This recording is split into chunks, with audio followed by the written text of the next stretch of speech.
মামা তোর কইছিলাম কামটা এমনি করিস না, আমার মতন অন্য কর ঠিকই হইব। আরে বেটা আমি তোর কই তুই আমার মতন কইরা দেখ, ওটা যদি না হয় পরে আমার কথা তুই কইস। 100 হইব, তুই কর খালি।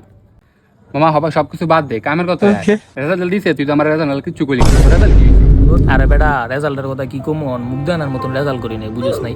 কারণ তোরা ভালো রেজাল্ট করছো সবাই কইতাছস, আমি খারাপ করছি এমন রেজাল্ট করছি টাইনা টুইনা পাস করছি মামা, এই লেখা কাউরে কই না, কিস খেয়ে বই আস।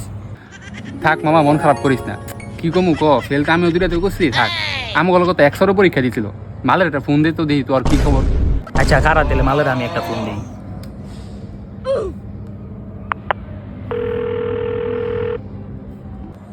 ওই বেটা কই রে তুই?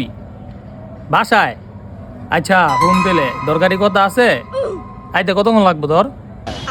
আচ্ছা তাহলে তুই অমিত গো বাসার ছাদায় 5 মিনিট লাগবো কইছে মামা, বুঝোস নাই? এমন মনে কর কথাটা হইলো কি, আগের বার দেখছস না কি করছে, রেজাল্টের কথা কইলে আলায় নাই লেগে কইলাম কামাস।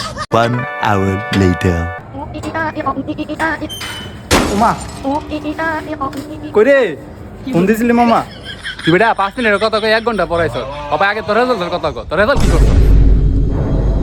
রেজাল্টে কত জানছি মামা, আমি তো সব এ প্লাস মামা, সেই রেজাল্ট হইছে আমার। দেখা দিলে তোর রেজাল্ট দেখি। ল মামা দেখ।